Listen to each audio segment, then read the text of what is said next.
In this class we're going to be concerned with sampling and bias. Now, surveys may be inaccurate because of bias.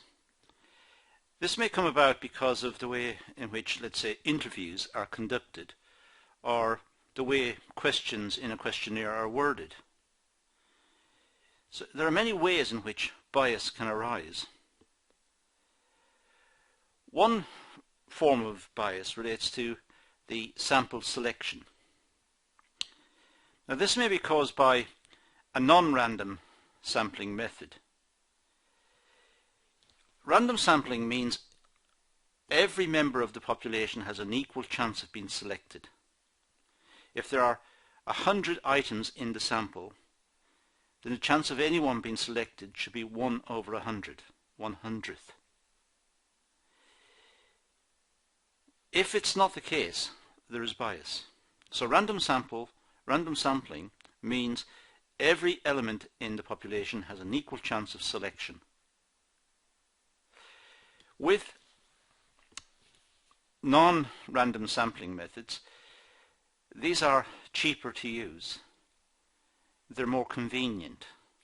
It means the sample is selected by asking friends. Or it may be just standing on the street and stopping people, or trying to find respondents in the most convenient form. But that's not random. And that means that the results will be biased in various ways.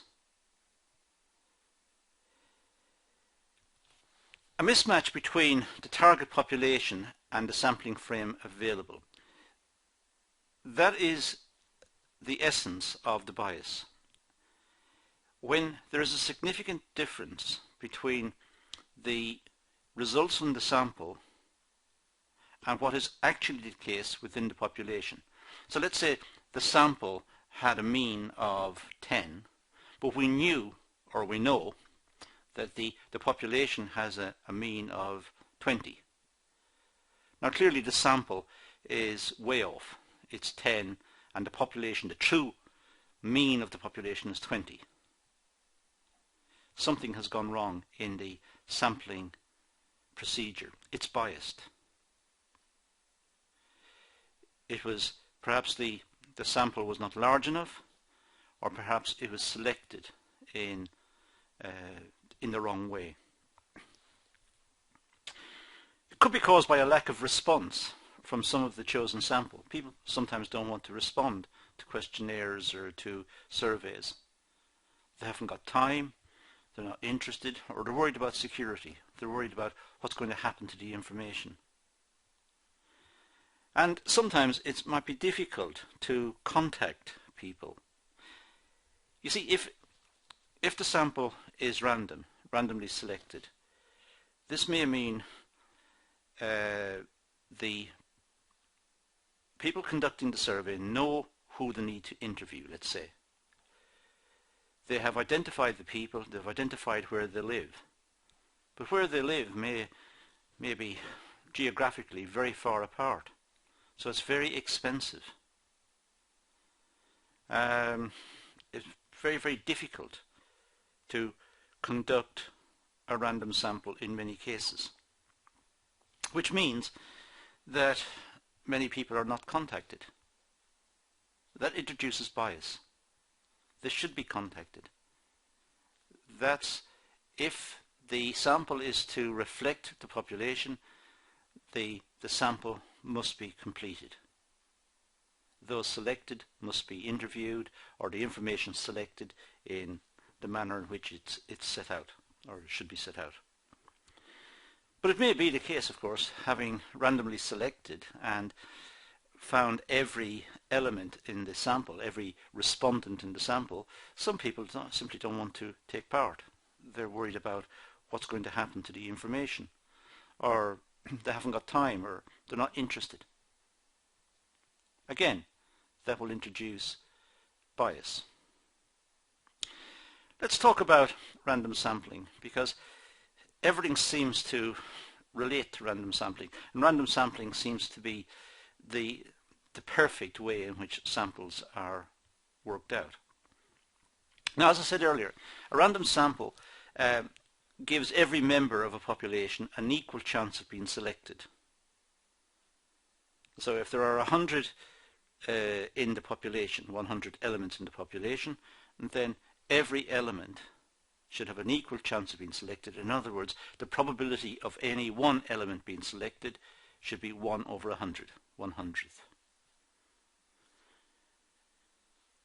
In fact, the probabilities do not necessarily have to be equal, but the selection method must be objective. Now, that's a slightly more sophisticated point, because sometimes within the random sample, within the population, elements have particular characteristics which make them more important than others. If that's the case, then the probabilities may be not equal. It may be important to question some people more than others to get an overall view, simply because some of the elements within the population, some of the respondents within the population are more important than others. Random sampling is sometimes referred to as probability sampling, so you'll see it as probability sampling in many articles. It's just random sampling. To minimize selection bias, a sample must be chosen so as to incorporate the key features of the random sample. In other words, the key features of random sampling should be applied. The elements of the population should be selected objectively. They should not be selected through personal bias or personal preference. They should be selected objectively. If there are 100 elements in the population, then if all of the elements are equally important, then they should have 100th chance of being selected. Each one should have the same probability of being selected. And there are ways in which this can happen. In fact, let's move to talking about choosing a simple random sample. Now, there are three approaches. First is a physical approach. Assign a number to each element in the population and then hold a draw.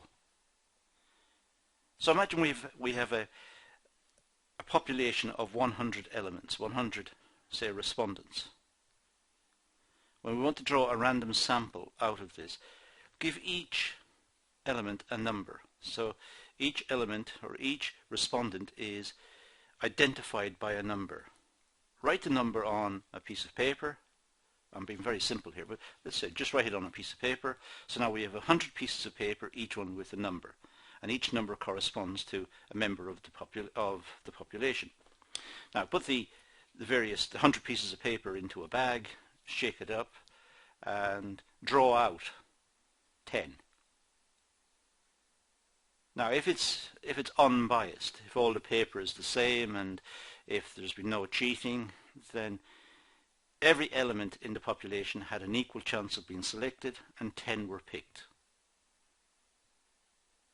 So that's the idea of the physical approach.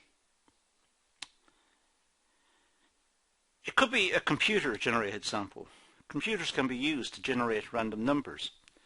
Programs enable researchers to enter population data and then select a simple sample selected randomly. However, computers don't actually use random numbers. They use what's known as pseudo-random numbers. They're not truly random. Computer games are all based on pseudo-random numbers. The computer must constantly compute random numbers and to make the game more interesting, to make the game seem realistic. But they're not true random numbers. Random numbers are the way we've just described in the physical approach, drawing pieces of paper out of a hat or out of a bag and each element then truly has the same probability of being selected. Computers can't do that. They can't have that physical approach. So what computers do is they start with a number, and that number is given to the program, if you like, in some particular way. And then it follows an algorithm. It calculates. It takes the number, let's say it's a 4-digit number, and the algorithm says cube the number and then do something else. Take the square root of what we've got and then cube it again, and then take 4 numbers, starting 2 numbers from the right. So there's some rule that the computer has worked out, or that has been given to the computer. Programmers have inserted some rule, so that the next 4 numbers that come out look random, but in fact they've been calculated following some algorithm, some procedure, some mathematical procedure. And of course, once the second 4 numbers are selected, the rule is applied to them again, and so on and so on.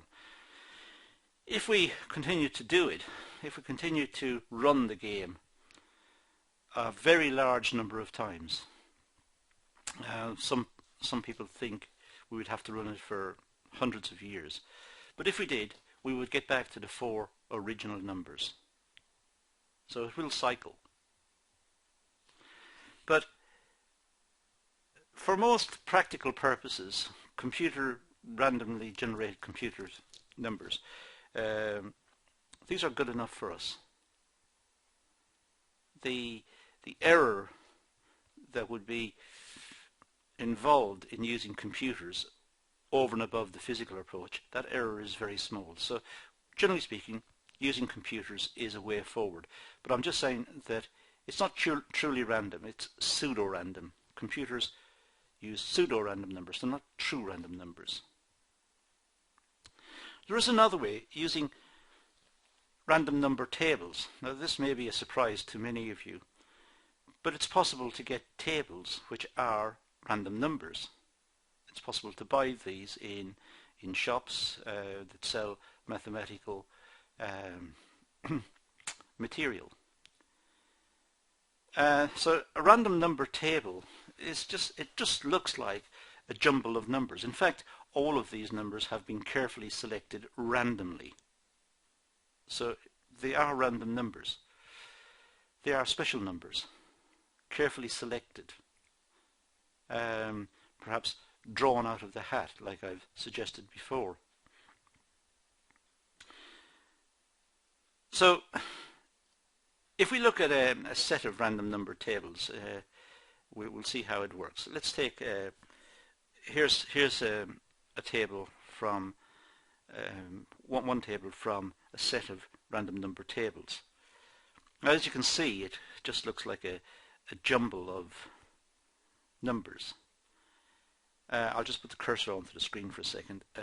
There, I've identified we would start with this one. We don't have to start there. You could start anywhere. You could start over here, for example, or anywhere you want. Why we would start there? Well, ideally that should have been randomly selected as well. So we could say, well, hang on a second, we've got 1, 2, 3, 4, 5, 6, 7, 8, 9. We've got 10. It looks like 10 columns. 2, 4, 6, 8, 10. Yeah, 10 columns, and we have so many rows down. We can count the rows down.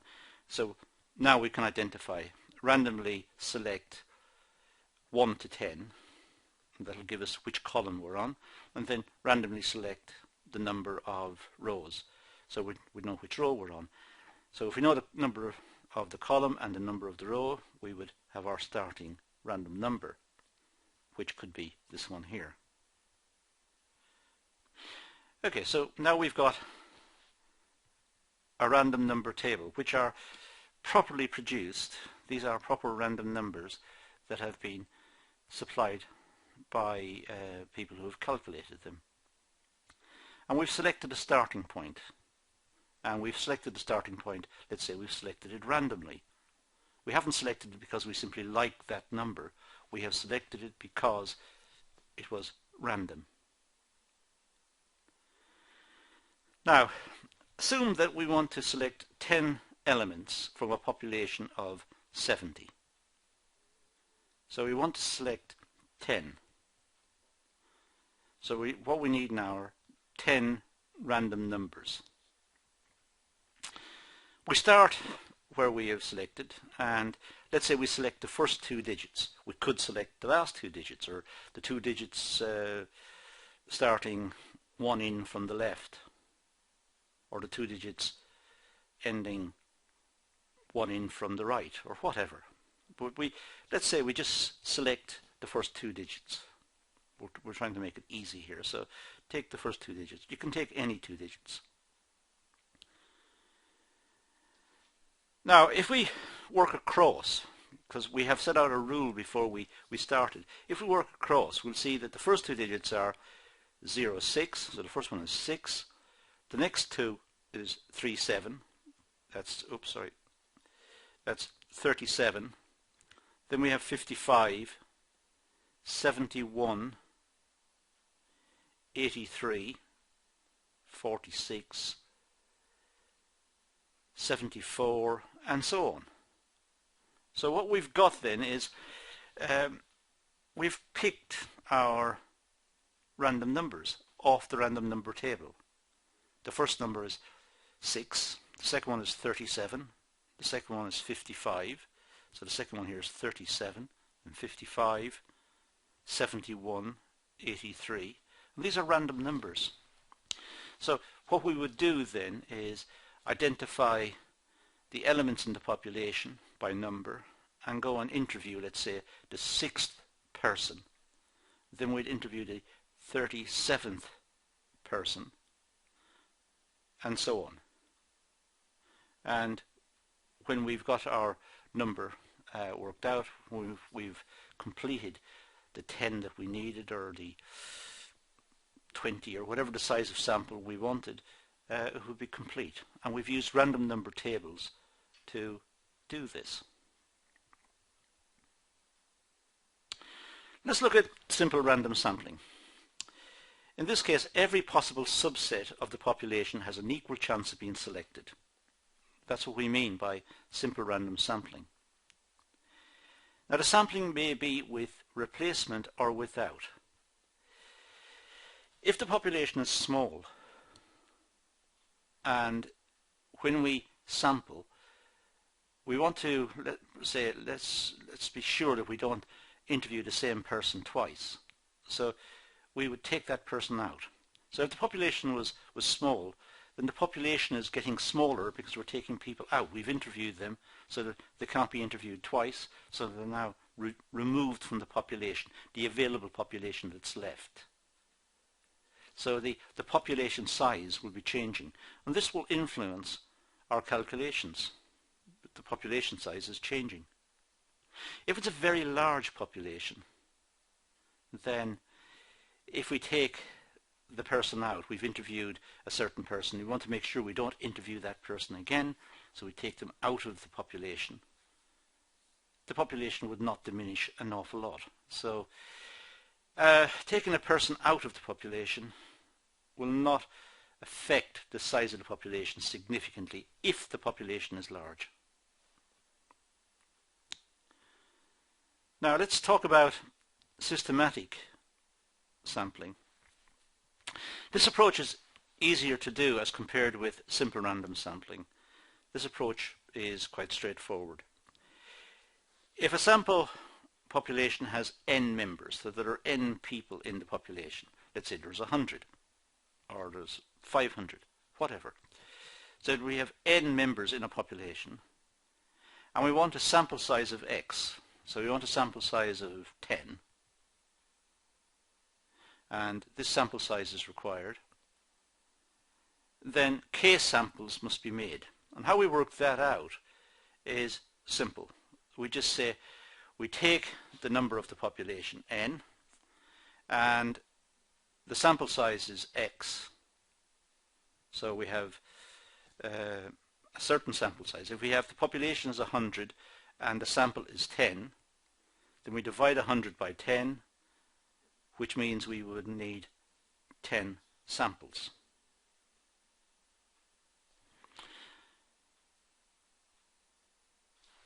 Now select a starting point, select a member of the population randomly.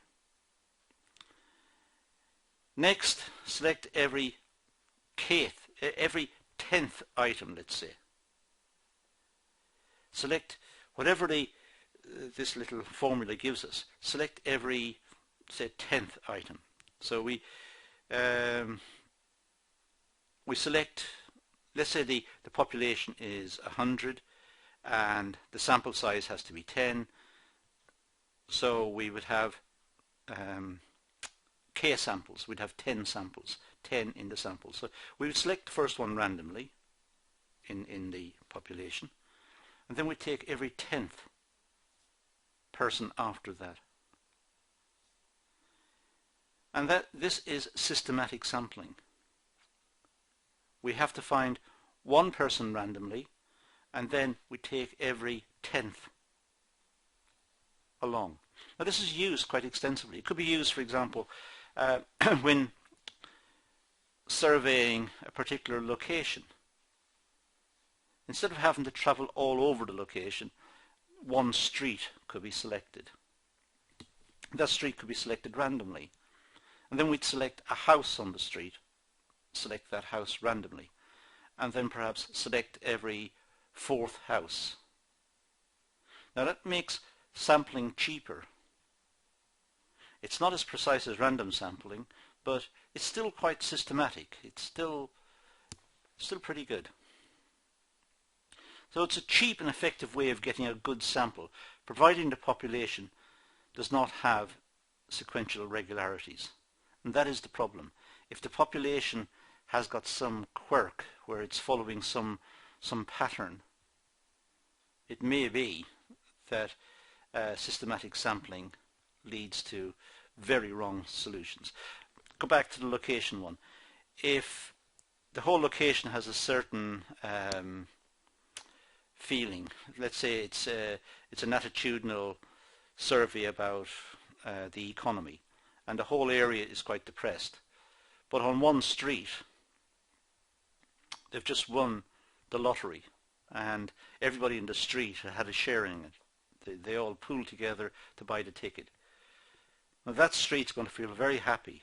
All the rest of the area is depressed, and just bad luck, that street was selected, and a house on that street was randomly selected, and then every 4th house, let's say, was selected. Well, every 4th house is going to be happy as well.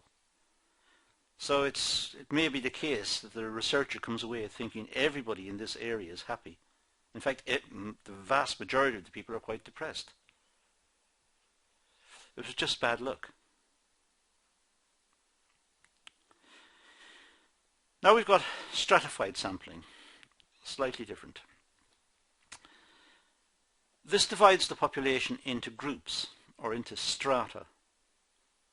Each stratum shares the characteristics that are the subject of the survey. The sampling for most surveys include an element of stratification. So sampling for most surveys has got some degree of stratification. This involves dividing up the population into groups or strata on the basis of some criterion relevant to the subject of the survey.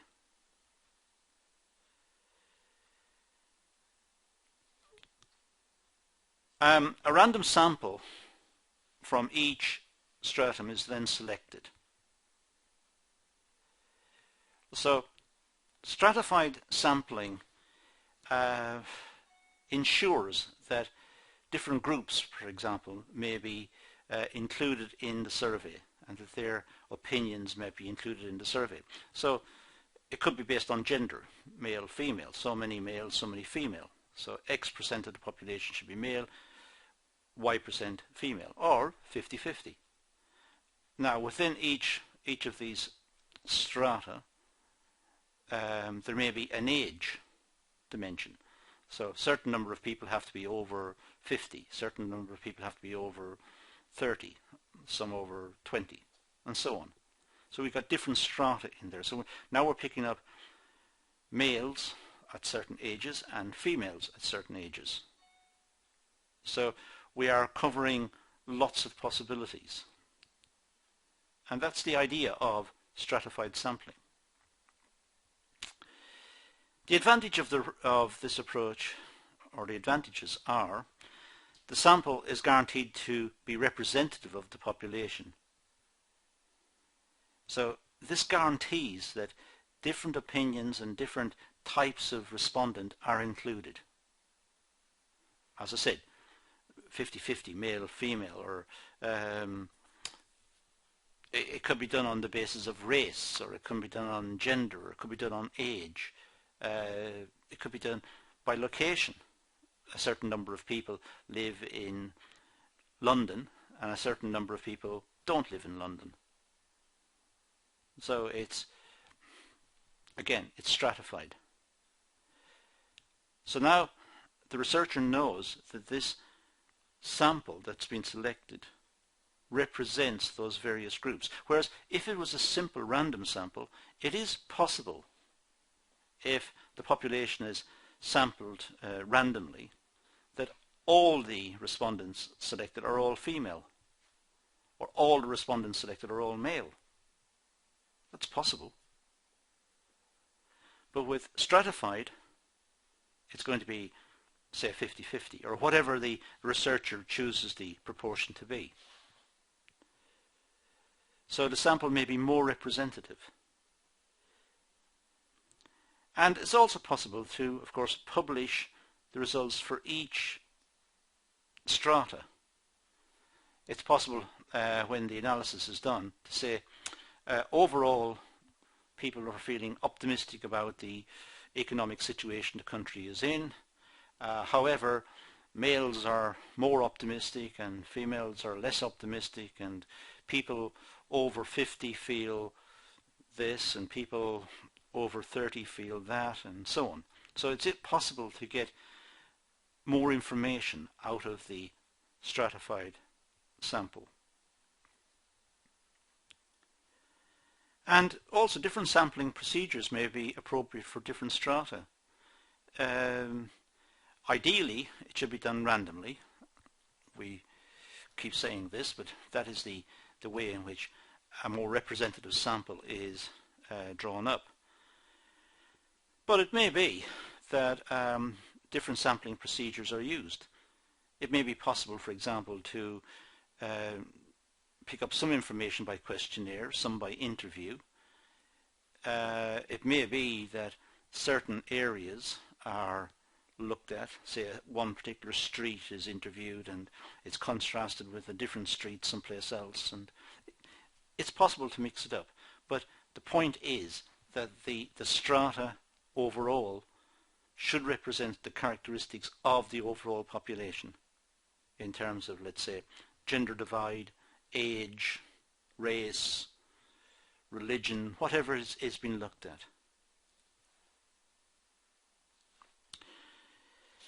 It is easier to administer the survey. Each stratum may have its own dedicated researchers. It may be that expert researchers are used to pick up the particular information from strata, so that it's a much more accurate representation of the population. So in this class we've looked at different types of sampling, and we've looked at sampling bias. Very important topics, and very important to bear these in mind.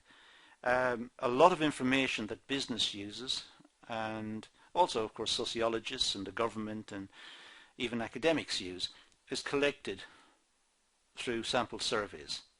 It's important to be aware of the different types of sample surveys that may be used: systematic, simple random sampling, stratified, and there are many others that we will come across in the other classes in this area. And there'll be videos on those for you to see. But for the moment, we've identified some important ones here, and we've talked about the problem of bias. And that's all I'm going to do in this session, so I'm going to leave it at that and say thank you for watching.